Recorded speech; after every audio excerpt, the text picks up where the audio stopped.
Waalaikumsalam warahmatullahi wabarakatuh. Terima kasih banyak buat tim Gudang Emas dalam waktu singkat, tepatnya tanpa pemberitahuan, langsung diajak meeting. Nah, ini jadi memang sengaja direkam buat biar nanti supaya kita bisa berbagi lah kepada teman-teman ya, Mas Didit, Mas Saiful, Ega. Nanti jadi di sini ceritanya nanti kan kita ada TU Center itu emang buat pembinaan UKM, buat pendampingan, dan saya juga kebetulan kan konsultan punya namanya BI Capital Advisory.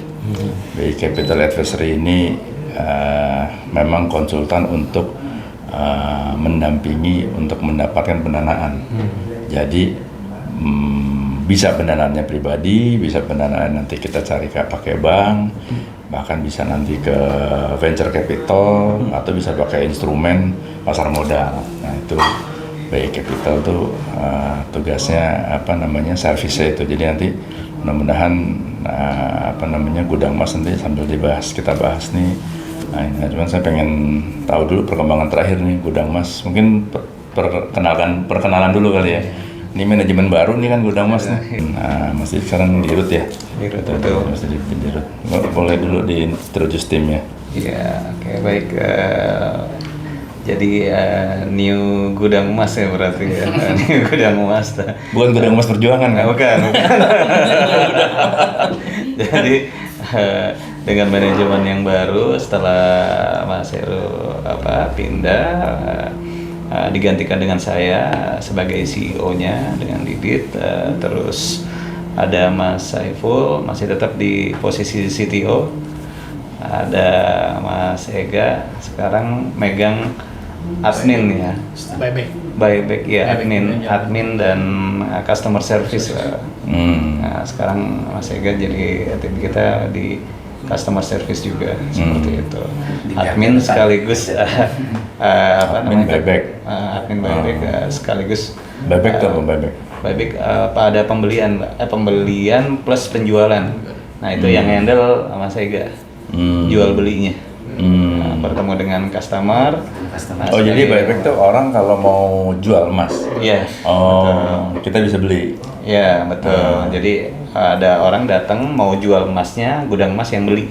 Seperti itu. Oh sama seperti orang pergi ke toko perhiasan. Iya betul. Ini kan Gudang Emas kan sebetulnya emang istilahnya kayak jualan kayak toko perhiasan gitu ya? Toko emas ya? Toko emas, betul. Jualannya apa jadi? Jadi memang kalau untuk Gudang Emas sendiri, sebenarnya memang Gudang Emas itu adalah toko emas, Pak. Basicnya adalah online. Online, tapi kalau misalkan ada customer yang mau hadir langsung beli fisiknya di Gudang Emas, itu kita siapkan juga. Jadi bisa langsung transaksi jual beli. Di mana ininya tokonya? Tokonya itu di Haji Nawi, Pak, di gedung TU Center di lantai 1, Jalan Haji Nawi Raya nomor 191/17. Itu sebelahnya BYD sekarang. Iya, betul. Itu kalau anjar-anjarnya Gudang Emas di mana, sebelah showroom BYD. Dan itu showroomnya besar sekali. Sebelahnya BYD, sebelahnya Indomaret, betul. depannya Hotel Aston, gampang banget ya, ada nyari ininya Gudang Emas. Gudang Emas. Jadi itu di situ PT-nya, aktivitas perusahaan di situ dan tokonya di situ ya. Betul. Jadi aktivitas kita untuk jual beli emas, terutama logam mulia ya Pak, logam mulia antam dan logam mulia lainnya, itu ada di Jalan Haji Nawi Raya nomor 191/17. Nah, gitu. Oke. Itu emang kalau emas tuh ada emas apa aja sih? Jadi ada emas antam. Ya, betul. Emas antam nih kayaknya yang mendominan ya. Betul. Tapi orang kalau bikin emas gitu bisa cetak emas sendiri misalnya. Bisa. Bikin brand TU Center. Bisa. Atau BI Capital. Bisa. Bisa.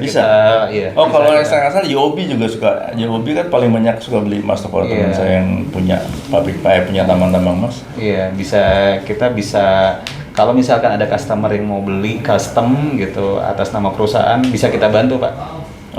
Bisa kita bantu untuk apa namanya provide emas tersebut dengan desain yang diberikan dari mereka.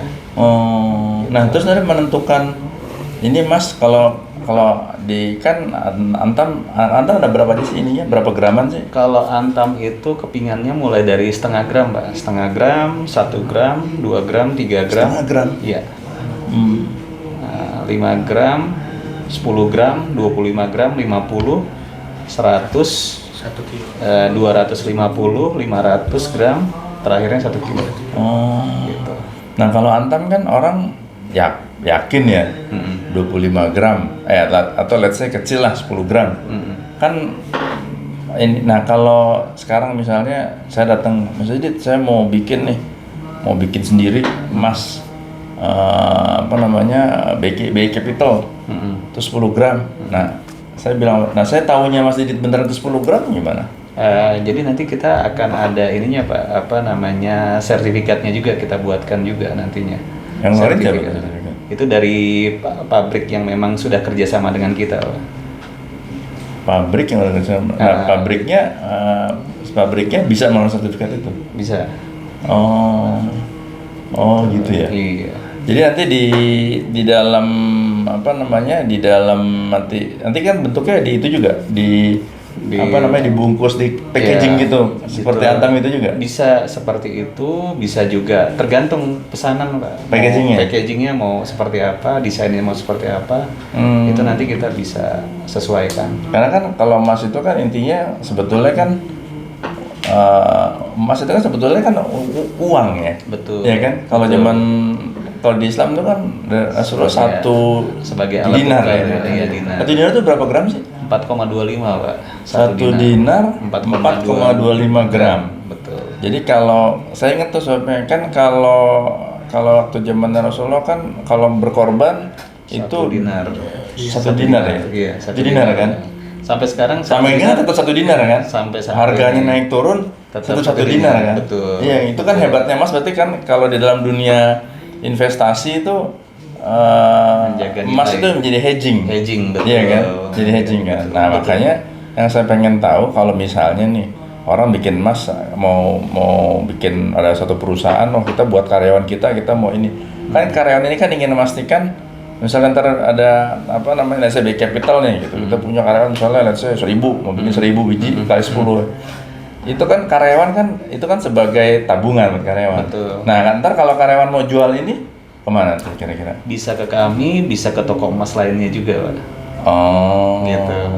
Kalau ke toko emas lainnya kira-kira harganya nanti jadi kalau memang harga emas secara mereka dipastiin dulu tuh. Iya, betul. Pasti gramasinya benar apa enggak? Betul, pasti akan dicek dulu secara gramasi sama kadarnya, Pak. Nah, nanti kalau sudah ketemu secara gramasinya sudah sesuai, kadarnya sudah sesuai, baru bisa ditentukan harga jualnya. Seperti itu. Jadi kalau gitu nanti kalau misalnya itu pada mau jual ya hitungannya kalau memang, maka ada divisi buyback. Iya, divisi buyback, betul. Jadi nanti kalau misalkan ada yang mau jual kembali, ya itu kita terima. Akan kita bayarkan juga.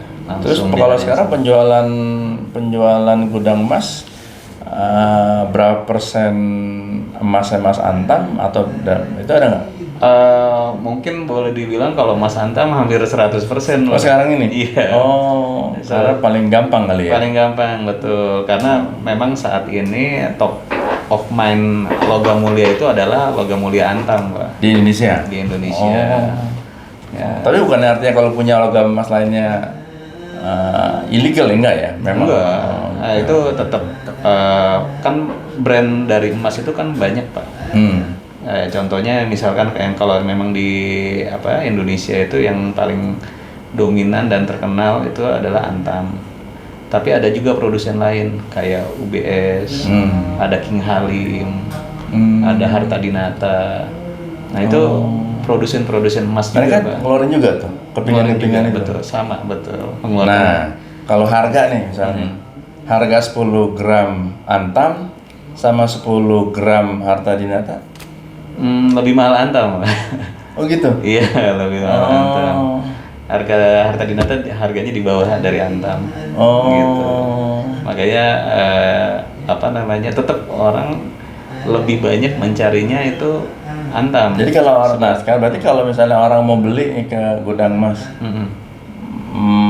Gudang Mas nawarin nggak itu atau Antam aja adanya? Sebenarnya awalnya Gudang Mas tuh jual semua Pak. Oh. Semua brand, mulai Antam, ada King Halim, ada Harta Dinata. Tahun berapa sih Gudang Mas mulainya? Mulai itu kita setelah ada toko itu di 2019 mulainya Pak. 5 tahun ya? Iya, 5 tahun gitu ya. Alhamdulillah juga kita dipercaya dengan beberapa bank syariah. Kita sudah kerjasama untuk suplai emas ke Bank syariah ngapain beli emas dari Gudang Mas untuk memenuhi kebutuhan produk cicil emas Pak di bank syariah. Gitu. Oh, jadi jualan emas tapi dicicil. Iya betul. Tapi itu melalui bank syariah. Kalau di kita cash Pak. Oh, bank syariah jadi beli dari Gudang Mas. Betul. Cash betul. Nanti pihak bank ke customernya itu dengan cara mencicil. Oh. Gitu. Banyak tuh.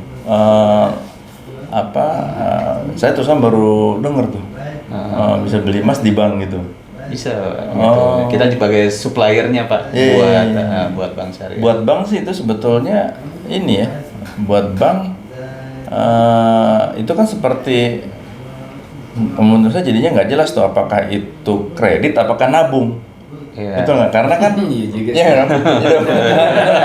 kalau ini motor cicil motor, motornya dipegang dipakai. Betul. Ini kan nggak mungkin masih pasti masih ditahan dalam betul. Jadi kayak nabung gitu. Akhirnya sebenarnya nabung dipaksa. Udah nabung bayar pula. Betul ya. Waktu bang harusnya sih happy banget tuh. Oh iya dong.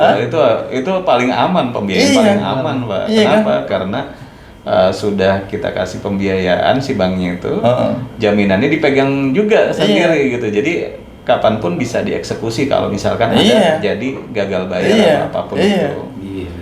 Jadi emang pembiayaan paling aman, paling safety. Boleh dibilang itu sama aja sebetulnya ngasih paksa orang nabung kan? Iya cuma kan? Dipaksa aja orang untuk menabung dalam bentuk emas. Bukan paksa orang nabung, membuat orang menjadi penabung sebetulnya. Betul. Orang merasa membeli tapi sebetulnya menabung. Betul. Iya kan? Setuju. Wah itu keren tuh. Itu bank hanya bank syariah, bank konvensional? Jadi saat ini memang awal itu adalah kita dengan bank syariah. Tapi kemarin saya coba ke BPR konvensional. Ternyata setelah saya ngobrol, mereka mau mengakses dengan produk digabung dengan produk multiguna, Pak. Jadi emas, pembiayaan emas melalui produk multiguna. Jadi customer mengajukan pembiayaan multiguna, dibelikan emasnya disimpan di bank. Nah nanti si customer tinggal menyicilnya, gitu. Dan itu di BPR tersebut sudah berjalan Pak. Dan saya dapat undangan lagi dari BPR lain gitu, untuk saya present juga karena nyata. Nah ini sekarang pertanyaan saya nih, bank-bank itu pada saat beli, pada saat customer customer kan hitungannya bukan nasabah beli beli emasnya ditunjukin nggak sama bank? Jadi kalau emasnya itu nanti pada saat lunas baru diambil. Tapi kan pada saat akad nih, akadnya 10 ini. belum karena nanti kan harus siapkan DP. Nanti dicairkan dananya baru dibelikan emasnya ke kita gitu. Nanti tinggal dan emasnya kan nggak perlu tunjukin ke nasabah ya? Enggak, tapi kalau misalkan nanti customer mau ya bisa sih Pak. Nah, enggak sebetulnya tinggal pilihan. Poin saya ya. Buat bank kalau banknya nakal, tapi kan bank nggak boleh nakal. Ya. Kalau banknya nakal bahaya. Iya kan? Lo ada emas di gua, lo kredit deh. Dia nggak beli emas sebetulnya. Iya, benar. Kalau ini apa? Kalau nakal bahaya. Kalau ini kan gitu. Mas display kayaknya. Dipakai buat nasabah ini. Jadi ponzi gitu. Gitu, tapi itu kan nggak boleh ya. Nggak boleh. Nggak Jadi boleh. memang dari sisi mereka tim audit dan lainnya itu memang secara produk dari produk, bagian produk, terus bagian audit dan lain-lain itu dijadikan tim. Jadi juga. Bang emang harus beli dulu. Betul. Jadi nanti setelah customer menyiapkan DP, dia cairkan pembiayaan, dijadikan satu Pak untuk pembelian emasnya. Untuk beli emasnya. Ya, untuk pembelian emas. Nah, emas tersebut setelah dibayar oleh BPR atau bank, itu kita kirim ke BPR tersebut. Nah, nanti tinggal disimpan sama mereka. Gitu. Jadi nanti pada saat nasabah lunas, baru emasnya diberikan ke nasabah tersebut. Memang biasanya di AKT juga udah ditulis Iya. kode LM-nya. Misalnya 10 gram, kode LM-nya berapa. Betul. Jadi emang artinya jadi, barangnya emang ada. Biasanya seperti itu, pakai kode. Saya pikir cuma disebutin beli 10 emas. Bang bisa nakal, Bang nggak boleh. Gitu. Gitu.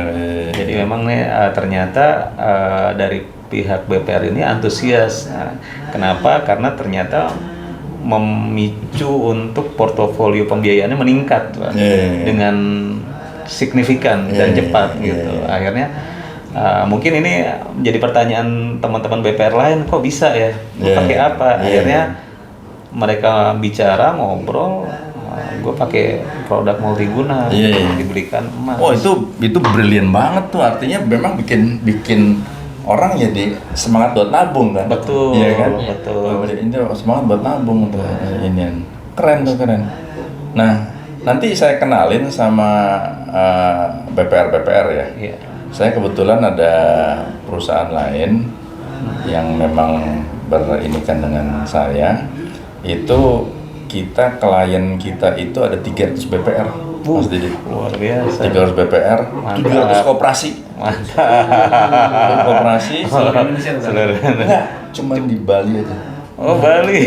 Dan kalau BPR seluruh Indonesia. Seluruh Indonesia. Kalau BPR kan sekitar 1.200-an ya. Iya. Nah, kebetulan perusahaan saya ini memang kita 300-an, sekitar 300-an inilah 300-an BPR. ya. Jadi kira-kira sepertiga dari seluruh itu. lumayan. Terus udah gitu 700 koperasi yang aktif. Kemudian juga ada LPD. LPD itu lembaga 700 LPD. LPD ini lembaga pinjaman daerah, itu microfinance. Microfinance itu kan yang paling hidup di Indonesia itu di Bali. Di Bali. Gitu. Ada sekitar 1.400-an. Jadi saya pengen sekitar 5. Nah, microfinance di Bali ini total uang yang beredar, yang disimpan. Nah, mereka nih sebetulnya udah nyimpen nih. Mereka itu disimpan dari LPD, mereka nyimpennya di BPD Bali. Itu totalnya sekitar 13 T. Wow. Gitu. Jadi kalau dikonversikan ke emas bentuknya disuruh beli emas gitu kan. Iya, Karena dan menurut saya orang kan merasa aman kalau ini, daripada cuman dipegang ada bentuknya. Itu kalau mereka merasa itu, nah itu ntar saya kenalin tuh. Itu bisa ini lagi inilah pokoknya ntar gudang emas bisa unicorn baru. Amin. Jangan lama-lama, 3 tahun aja 3 tahun. Ya, mudah-mudahan bisa lebih cepat. Amin. Sekarang saya mungkin mau tanya sedikit metode, kan tadi online ya? Iya. Online ya, mungkin Mas Saiful ya yang ininya. Ini online ini website apa web based apa aplikasi? Ya, kalau dari online-nya awalnya kita ada 2 Pak. Web base, sebenarnya aplikasi ya. Web base sama mobile, Android dan iOS. Tapi sejak 2022 akhir ya, mobile app-nya nggak di-upgrade gitu, sehingga itu nggak bisa diakses. Tapi dari web base yang masih bisa belanja melalui web. Itu nggak di-upgrade karena kurang efektif, nggak ini apa? Karena saya lihat nih kan orang apa dikit-dikit bikin apps juga, cuma akhirnya kan mungkin udah atau saya ribuan kali ya orang punya. Betul. Gitu. Iya, dari awal itu sebetulnya juga ada diskusi ya di antara kita ya waktu awal-awal bahwa kan sebetulnya melalui online itu nggak harus semuanya kita punya gitu. Jadi kalau ya terbukti ketika mobile app-nya ini tenggelam, di web tetap ada order juga sih gitu. Jadi sebenarnya kalau mobile app itu jadi kayak nice to have aja gitu. Cuman kalau misalnya ternyata kita ada fitur-fitur lain yang membutuhkan interaksi gitu ya antara customer dengan kitanya maksudnya di toko tapi diwakili oleh sistem yang otomasi. Nah, itu baru efektif menggunakan mobile app. Gitu. Ada reminder yang otomatis, ada notifikasi macam-macam gitu. Nah, itu lebih interaksi lah, lebih interaktif. Nah, makanya ya mungkin kalau ya pembelajaran semua lah ya, banyak beberapa startup yang akhirnya bertumbangan dengan segala macam alasan ya ininya penyebabnya ya. Sehingga semua itu sebetulnya juga nggak mesti harus dilakukan semua, nggak harus dibuat semua sebetulnya. Ya tergantung kebutuhan masing-masing gitu. Nah, sekarang ini di gudangemas.com sekarang ini ya kalau boleh jujur sih sebetulnya di web aja pakai web base aja cukup gitu. Ada emang penjualan apakah ini nggak penjualan tuh bisa dipresentasikan nggak? Berapa penjualan lewat web, berapa yang langsung, berapa yang bank, itu kira-kira komposisinya gimana? Iya, terakhir itu kita sempat capture ya antara online dengan offline memang masih besar offline sih, offline. Tetap offline? Offline dan jadi orang pada datang nih ke sini, ke kantor? Enggak, offline itu bukan berarti datang ya, tapi ada yang WA, ada yang nitip, ada yang inilah gitu. Jadi online itu maksudnya melalui sistem ya, sistem dan tercatat pembeliannya. Nah, kalau terminologi begitu kalau online. Jadi sebenarnya kalau yang datang juga banyak, yang nitip juga banyak gitu, yang melalui WA ya konvensional lah gitu ya. Nah, persentasenya mungkin sekitar online itu masih 20% kurang sih. Masih. Karena memang kita sendiri juga belum masif ya promosi. Promosi belum masif dan itu juga masih Jabodetabek aja. Waktu itu kita bikin promosi di mana Mas? IG atau apalah gitu ya. Di situ. Jadi memang ya either kitanya yang belum mau masif atau memang kebutuhannya ya udah kita cukup dulu deh di sini gitu ya. Kalau masif berarti ini yang marketing gitu ya. Marketing, kebutuhan marketing. Kalau ini kan berarti sebetulnya kalau secara analogi kan sama ya seperti toko-toko emas yang di Jakarta kan di Melawai, Cikini. Betul. Itu sama sebetulnya. Sama sebetulnya. Pada dasarnya sama, Pak. Jadi sebenarnya intinya gitu. intinya memang online itu lebih ke kemudahan aja sih, kemudahan. Kalau misalnya jauh, ya udah kita bisa online terus diantar ekspedisi kah atau di apa gitu. Ya gitu, lebih kemudahan aja sih. Ada yang kalau di Jakarta itu dia online tapi tetap nggak usah lewat ekspedisi, tahu orangnya datang tiba-tiba. Yang penting dia udah ngisi di web, terus sudah melakukan pembayaran, datang ke sini tinggal ambil gitu. Nah, saya kalau kita menganalogikan dengan antara gudang emas dengan toko emas yang buka toko di Blok M atau di Cikini itu, Mas Didi, Mas Saiful. Itu kan kalau yang toko emas itu kan mereka jualannya kan jualan perhiasan. Iya betul. Iya kan? Betul. Perhiasan. Jadi logika saya sih berarti mereka marginnya lebih besar tuh. Iya. Betul nggak? Betul ya? Betul. Nah, itu gudang emas nggak kepikiran jual cincin kah, liontin kah? Bisa juga Pak seperti itu, bisa. Cuman memang karena kemarin kita lebih banyaknya konsumennya itu adalah corporate ya Pak. Jadi memang kayak kita kerjasama dengan perbankan syariah dan yang lain. Sedangkan orang kalau untuk datang ke kita, jadi identiknya itu memang Gudang Emas tuh hanya jual LM Antam saja gitu awalnya. Tapi kalau kita mau merambah ke perhiasan, itu bukan hal yang nggak mungkin gitu. Sebetulnya bukan perhiasan aja, kalau saya sih ngelihat sesuatu yang karena kalau Antam aja istilahnya kan Antam langsung customer, kita hanya menjadi tanda kutip distributor sebetulnya. Iya, betul. Bayangan saya marginnya kecil. Iya. Ya kan? Betul. Cuman kalau dari ini pokoknya emas kita olah kan macam-macam. Ya kayak baju lah. Betul. Ya kan? Betul. Baju dengan kualitas yang bagus sekali, kalau dijualnya di mana? Dijual di Tanah Abang mungkin 1 juta. Kalau bagus sekali nih, udah enak banget gitu. Cuman kalau dijualnya pakai merek Perancis, pakai itu bisa 5 juta, kalau bos bisa 7 juta kan gitu istilahnya. Itu atau ditambah dengan siapa yang ngedesain dan ini. Nah, itu Gudang Emas ada nggak tuh kepikiran? Kan sebetulnya kalau kita bicara corporate, apakah namanya misalnya kita bikin pin kah? Kita bikin ini nanya sambil challenging sebetulnya. Saya sambil mikirin nih. bisa Pak. Itu insya Allah bisa saya accept Pak, dan bisa provide itu. Ya, apakah misalnya pin set atau apa namanya pin buat ini menteri kementerian ya kan gitu kan, gubernur. Jadi kalau misalnya namanya PT misalnya bersama sama Telkom gitu jualnya Telkomnya pakai pin emas kan gitu ya.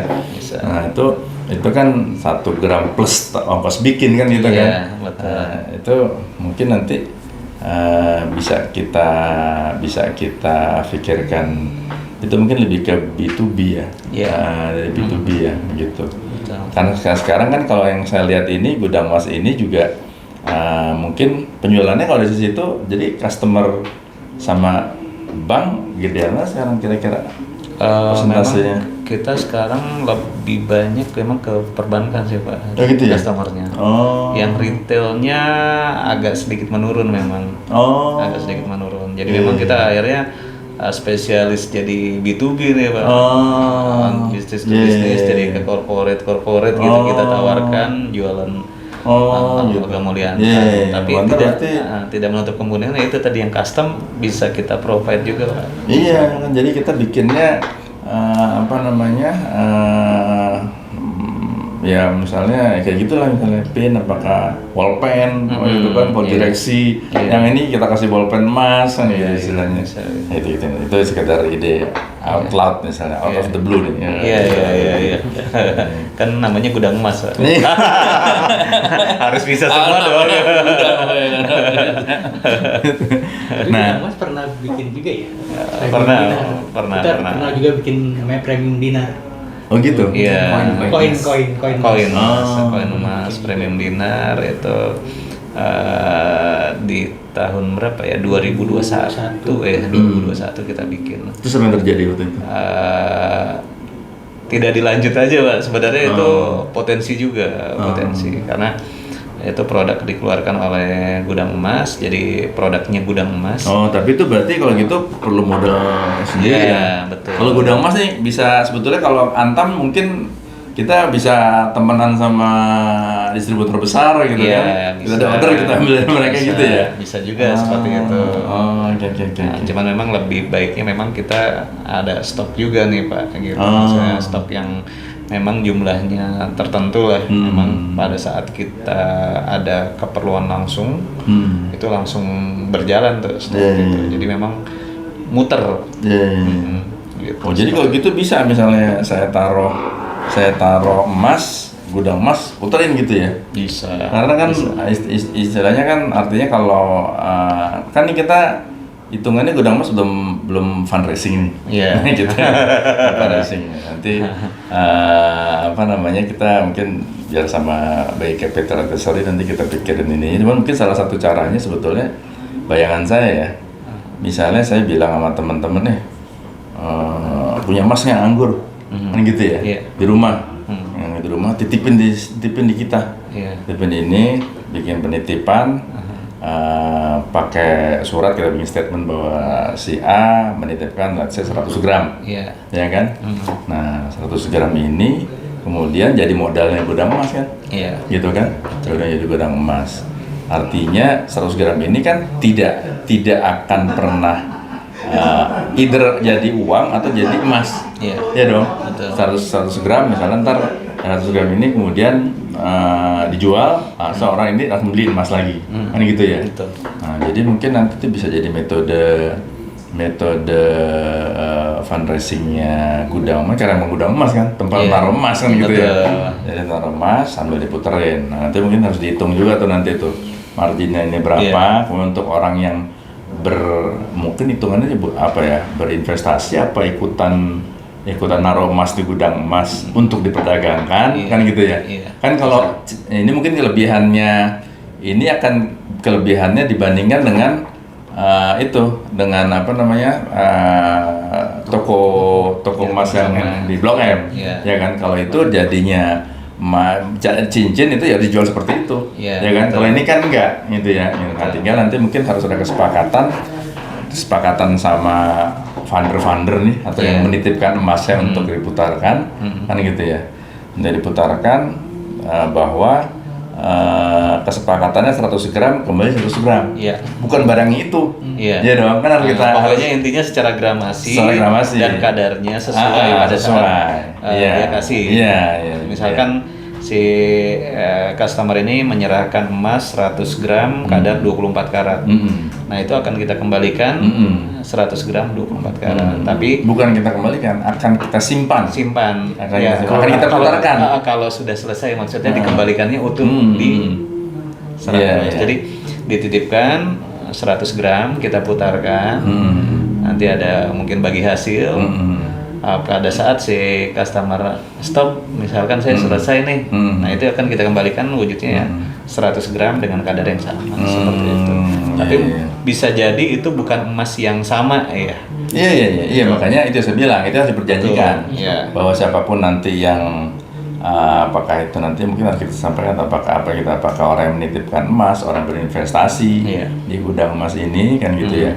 Bahwa ini apa namanya naruhnya 100 gram, terimanya pun 100 gram. Betul. Plus keuntungan. Ini dari perputaran yang kita ini kan gitu.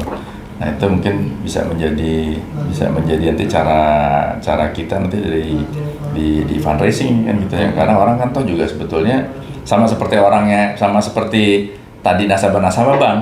Kan punya emas cuman masanya nggak diinin kan.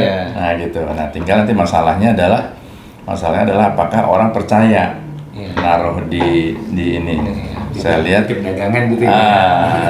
Titip barang. Kan kalau di warung-warung tuh ada yang titip tolong jualin. Dan menurut hemat saya sih, ini kan benar-benar kan kantornya kan gede nih, gitu ya. Nah, itu sih cukup menambah kepercayaan orang ya. Gitu kan. Kalau kalau benar-benar online orang nggak tahu kantornya di mana, di mana kan gitu kan. Di sini kantornya gudang emas, sebelahnya BYD. Ada gedungnya gitu. Gitu. Tapi awal-awal sih memang isu juga ya Mas Dit ya. Bahwa online nih tadi mereka datang dulu beli. Terus pembelian ketiga, keempat, kelima udah online. Bahkan WhatsApp gitu. Yang ini juga namanya buyback. Dikirim dari Makassar gitu. Kirim dari daerah-daerah. Jadi memang proses itu ya lumayan panjang ya. Iya, betul. Membina kepercayaan. Mulai dari 2019 lah itu starting awal itu memang awalnya mau yakinkan dulu nih si customer bener nggak ada nih tempatnya, tempat jualan tokonya tuh ada apa enggak. Jadi mereka langsung datang ke kita ngecek ada atau tidak. Pas dia sudah make sure itu ada dan bisa bertransaksi langsung, keesokannya pada saat beli kembali itu melalui web. Gitu. Jadi kalau ntar harus siap-siap tuh ganti berangkas kita kalau udah kita bergerak nih. Betul. Volt yang setengah. Mas segini berangkas kita nanti harus ganti yang volt begitu. Ada itu ruang hasanah gitu ya. kayak ya bank lah. Iya. Setuju. Kalau gudang beneran gimana? Gudang Gudang ada. beneran ya Kayak full. paman gober gitu. Iya. Wannabe ya. Wannabe.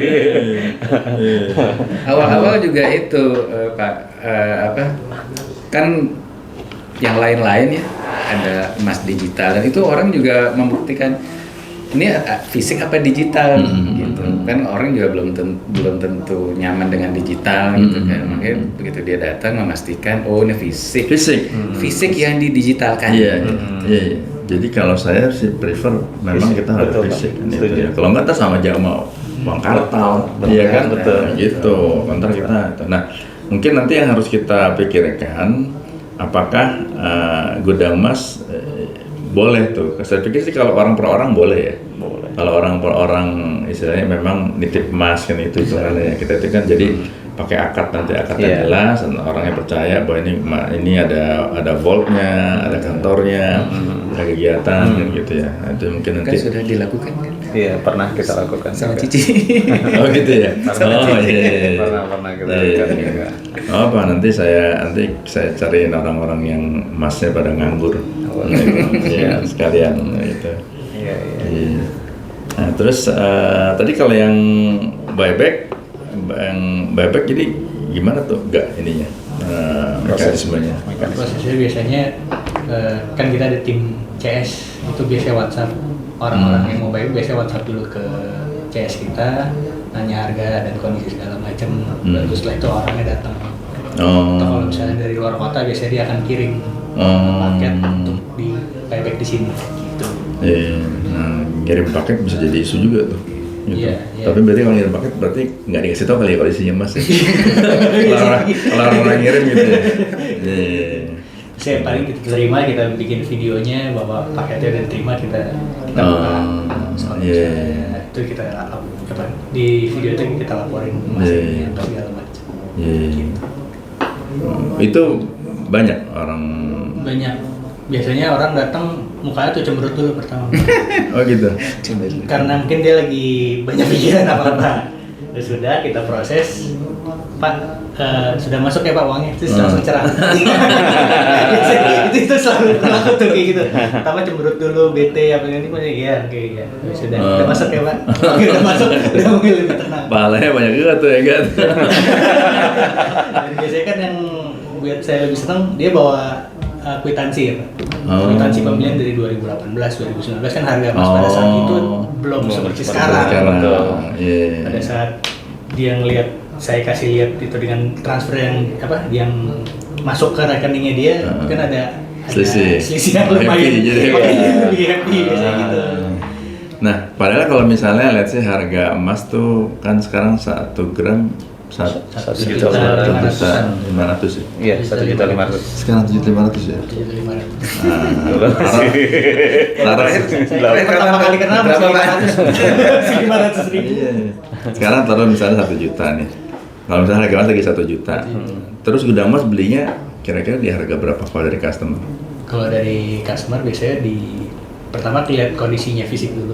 Kalau fisiknya secara itu bagus, kita akan beli di atas Harga itu yang biasanya. harga yang tinggi ya. Harga yang lebih tinggi lah. Harga lebih tinggi. Gitu. Oh, harga lebih tinggi dari Ya dari Antam, buybacknya Antam. oh buybacknya Antam. Oh jadi buyback sendiri ini ada rate-nya. Ada. Oh ada. Jadi orang tahu kalau ini ngecek gitu kalau ya. Iya, Kalau biasanya kan ya di sini. dicek di sini. Iya, biasanya gitu. Biasanya orang WhatsApp dulu tuh untuk memastikan harganya berapa. Betul. Nah, Kalau per hari ini aja kayak Antam itu sekitar 1,4-an, jadi kita di atas itu. Oh harus itu ya. Iya, Kalau enggak orang nggak mau jual ke kita. iya, betul. Nah, itu harga buyback itu lebih rendah daripada harga. Jadi buat gudang emas nih. Gudang emas kalau gudang emas beli dari buyback sama beli dari Antam atau dari distributor lebih tinggi mana? Sebenarnya kita bisa jadi itu akhirnya bisa jadi modal juga, stok ya dengan harga yang lebih murah gitu. Oh, jadi harga buyback lebih murah daripada harga Jual emas baru? Iya. Oh, lebih dari Mas Bro lebih murah. Iya. Harga bebek lebih murah. Misalnya 1 gram antam 1,5 kan kita dapat kadang ada dapat bebek 2024, 2025. Oh. Kan jadi harganya kan sesuai Iya, dengan jadi kita itu. juga. Oh, karena keluarannya, Iya. karena keluarannya lah. Oh, gitu. Oh, oke. Biasanya kalau orang mau buyback itu suka tanya-tanya dulu, ternyata gudang emas buybacknya tuh harganya bagus. Makanya dia datang ke kita untuk nge-buyback di gudang emas. Berarti perputaran, berarti apa namanya kan kalau di dalam ini kan berarti kan udah 5 tahun ya. Iya. Ini hitungannya kan berarti kan gudang emas nih sebetulnya sih masuk UKM lah gitu ya. Iya, UKM. Tapi udah 5 tahun survive sih menurut saya, kan ada teorinya tuh kalau dalam ilmu entrepreneurship itu di tahun pertama dari 100 di tahun pertama akan berguguran sekitar 80, sisa 20. Dari 20 ini di tahun kelima akan berguguran hanya di sekitar 5. Jadi tingkat keberhasilan UKM itu survive di level yang apa namanya yang setidak-tidaknya memiliki unsur organisasi yang mumpuni, kemudian laporan keuangan yang hidup. Nah ini itu cuma 5% tuh kira-kira. Jadi seenggak-enggaknya gudang emas nih survive di 5 tahun pertama nih. Nah, jadi dan bayangan saya tadi kan berarti kan semuanya cash base ya. Iya. Nah, semuanya kan lewat bank kan. Iya. Nah, berarti kan aktif tuh. Iya. Nah, ntar kita bisa urus kreditnya tuh. Terus kreditnya. Ntar kita kalau berikutnya kita cari modal, nanti bisa kita cari orang-orang yang punya aset. Kita masukkan kita ajak bergabung di gudang emas dengan perhitungan struktur ini, kita ajuin kredit ke bank. Jadi ada dua pendekatan, bisa ada dua pendekatan fundraising. Pertama orang titip emas, kedua orang taruh aset. Gitu. Nah itu menurut saya sih karena itulah ya yang biasa saya kerjakan gitu ya. Saya ngeliat perusahaan yang solid gitu ya, survive, solid gitu ya. Dan bank kan biasa begitu, udah berapa tahun? Udah 5 tahun nih kan gitu kira-kira. Udah 5 tahun pasti istilahnya emang inilah gitu ya. Apa namanya? Pas udah melewati asam garam kan gitu kan.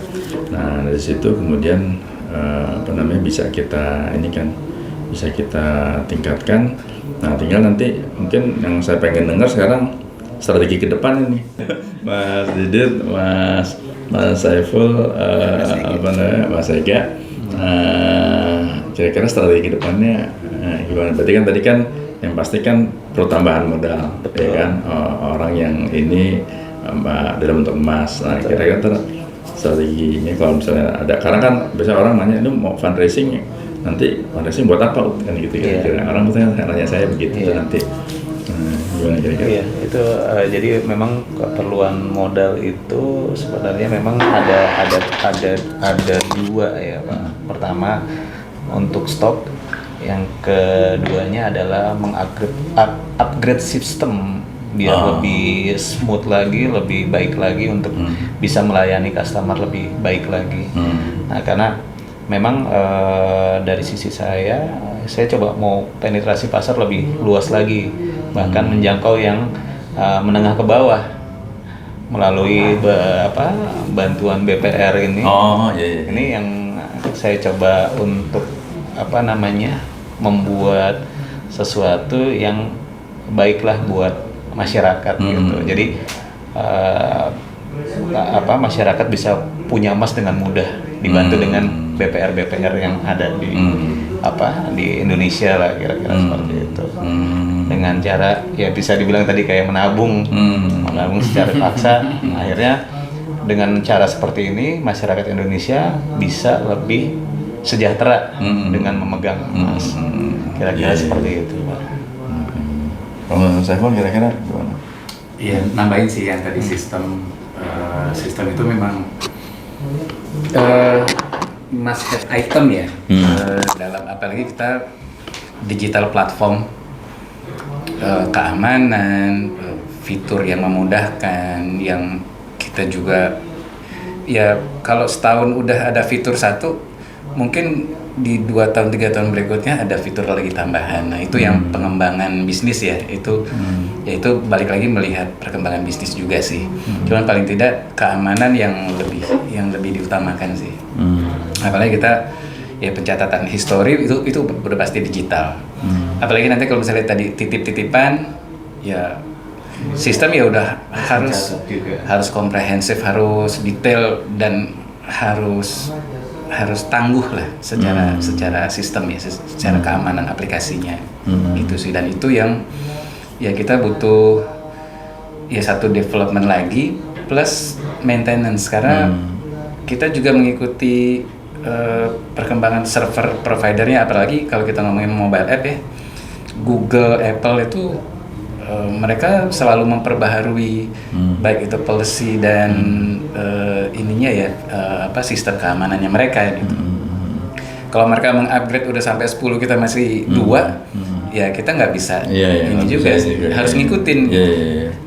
Gitu sih, kira-kira. Belum lagi ditambah hacker ya. Hacker gitu. Ya kan, hacker makin jago tuh. Sistem baru pasti buat mereka tantangan tuh.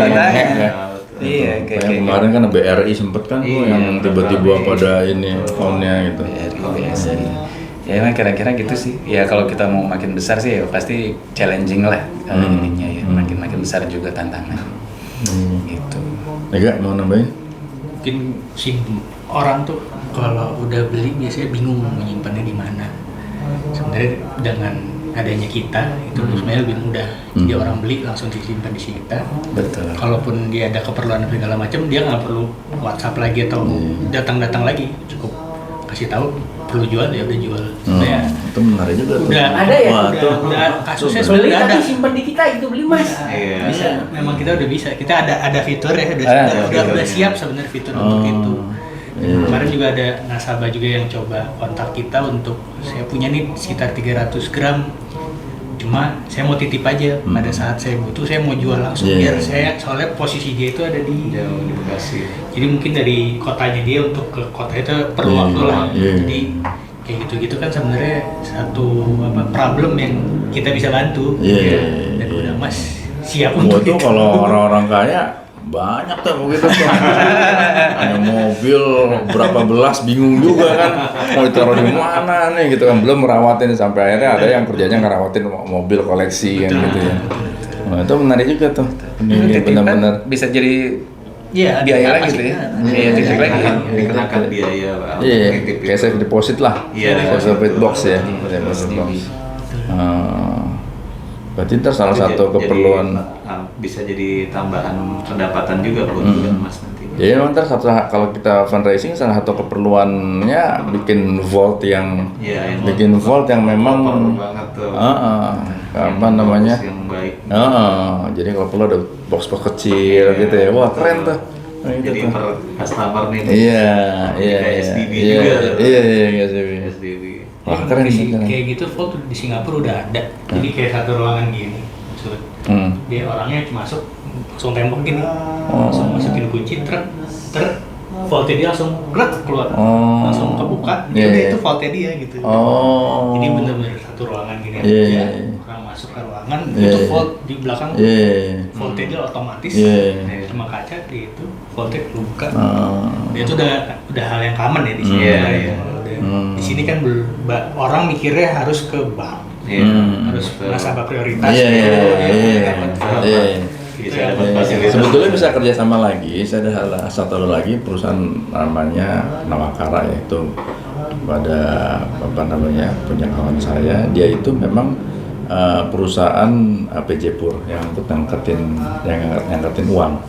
Itu yang ngangkatin uang. Nah itu memang salah satu ininya adalah jadi intinya bank kan misalnya ATM nih ada misalnya ATM mau ngambil berapa ATM. Nah jadi ngambil ATM kan disimpan dulu misalnya gitu ya, disimpannya default perusahaan ini. Nah itu sama bank dicatatnya sebagai asetnya bank, sebagai kasnya bank, gitu kan. Tapi di tempat orang tuh.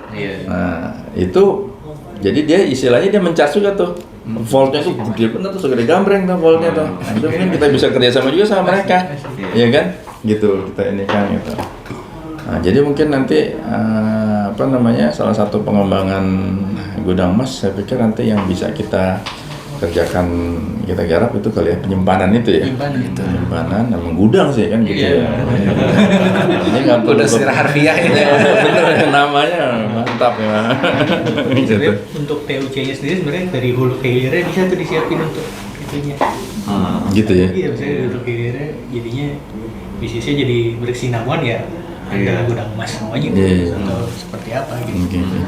Memang kan yang orang belum terlalu pikiran dari hulu ke hilir gimana sih dapetin emasnya dari ininya apa segala ujungnya kemana itu yang bisa jadi itulah. Cep, ada yang mau ditanya nggak? Saya Mas Didit. Hah? Mas Didit. Mas Didit. Ya, Mas Didit. Kita tahu udah simpen berapa kilo nih kita pengen tahu nih. Bukan udah simpan mau nitip. Oh gimana sih? Kira-kira Saya tuh ada emas warisan dari ibu saya. Cuman itu dia, emas saya itu bentuknya emas tua, gitu, per 100 graman, gitu. Nah, itu ada beberapa lah gitu ya. Nah, itu bentuknya emas tua. Jadi kalau dititipin nggak bisa diapa-apain juga. Gitu. Bisa jadi bahan ya, Mas. Bahan itu ya, Pak. Paling gini, Dilebur. Pak. Dilebur, oh, jangan. Ada histori. Iya, Historinya itu yang benar. ngasih ibu saya tuh. Kecuali mau ngilangin historinya ya bisa kita jual sebagai bahan. Nanti diberikan emas yang baru.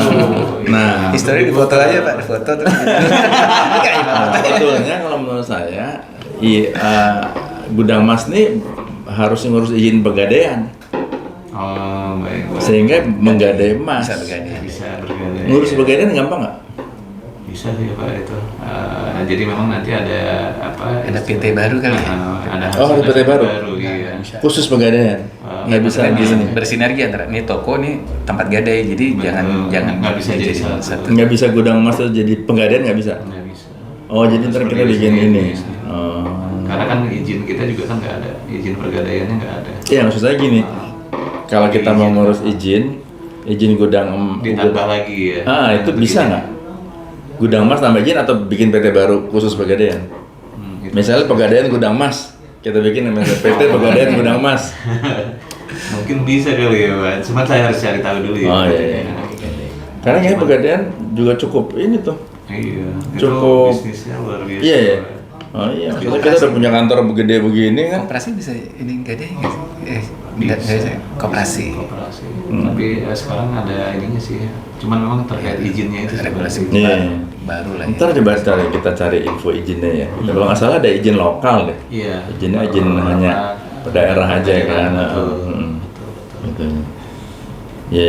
Kita coba cari informasi. Iya, ini pengembangan pengadaan harus kita pikirkan. Itu kalau itu udah jadi billion bank.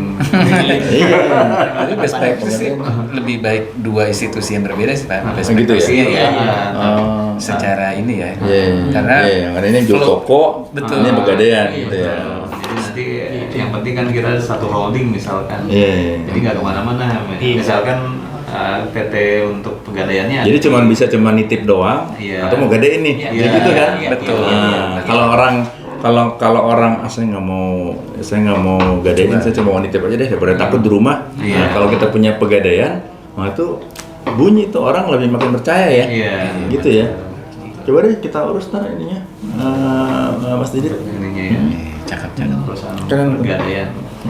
Jadi ntar saya udah kebayang tuh nanti kita membesarkannya, karena kalau saya lihat nih kan kalau dagang itu kan artinya 5 tahun gudang emas survive dalam berdagang. Nah kalau membesarkan kan terus pasarnya udah ada nih, BPR udah ketahuan nih. Iya. Terus saya kenalin sama direksinya USI, wah itu BPR antri itu. Kan banyak juga udah ngerasain nih, baru satu aja ini kan, apalagi ntar kita bisa 300 BPR ya. Itu dia. Perlu modal kan? Iya. Kalau modal, nanti kita bikin bisnis plan tambah ini modal. Nah, cara modal dari mana tadi? Orang yang punya emas nganggur titipin, terus kita bikin pegadaian sekalian. Iya. Gitu. Nah, udah deh tuh. Itu yang G24 dia institusi berbeda sama Beda. beda ya. Beda. Pegadaian sendiri, Pegadaian Galeri sendiri. 24 sendiri. Galeri 24, betul. Berbeda ya. Nah, pegadaiannya apa? 24 juga? Jadi dua perusahaan yang berbeda, Pak. Jadi kalau Pegadaian kan memang khusus untuk Pegadaiannya. Kalau G24 itu khusus untuk penjualan. Iya, maksudnya nama PT-nya. PT-nya Tapi satu grup itu. Satu grup. Mereka Perusahaan. BUMN ya? Bukan ya? Anak perusahaan. Oh, anak perusahaan. Pegadaian. Ya kan bisa juga Pegadaian ini PT-nya yang pegang sahamnya Iya, gitu ya. bisa. Jadi masih satu holding, Pak. Iya. Makanya ada gudang emas, ada gadai gudang pakai apa lah. Tapi ujung-ujungnya harus jadi bulian juga sih itu. Jadi bisa jadi pilihan tetap harus. Bulian itu apa jadi maksudnya? Ya kalau bilang ya Tempat titip mas itu? enggak, jadi Bang. Bang Oh, sekarang Mas. ini kan Bang lagi Emas. Bang Mas kan lagi sedang di apa ya, diinisiasi atau lagi dibuat lah. Kalau misalkan ini kita sudah ada semua, ini bisa berjalan. Oh, oke. Mungkin kita bisa jadi billion juga, billion bank juga. Gitu. Oke. Kalau ada instrumen itu semua lengkap. Hmm. Dari jual belinya, terus ada untuk apa namanya pembiayaannya. Pembiayaannya kan dari gadainya itu tadi. Terus emas juga kita ada titipan juga yang memang bisa nanti apakah dia mau dijual atau mau digadai itu kan jadi apa namanya ekosistem, Pak. Ya udah kalau gitu nanti tinggal berarti habis dari sini nanti tugasnya nih Mas Didit, Mas Saiful sama Ega bikin proyeksi, ya kan? Perlu modalnya berapa? Baik yang untuk modal kerja dalam artian kan cuma simple kan modal emas, ya kan? Perlu modal emas ke depannya berapa? Kemudian perlu buat pegadaian biaya bikin bagian berapa? Sama biaya operasional. Udah tinggal bikin 3 itu, ntar habis itu kita fundraising ya. Gitu. Sama infrastruktur buat penitipan itu ya, ruangan. Iya itu kan bagian dari. Bagian operasional. Oh iya, itu benar betul. Itu tambahannya gitu. Infrastruktur. Jadi infrastruktur, persediaan, emas, operasional. Dihitung berapa tuh kita fundraising. 3 tahun unicorn. Ya.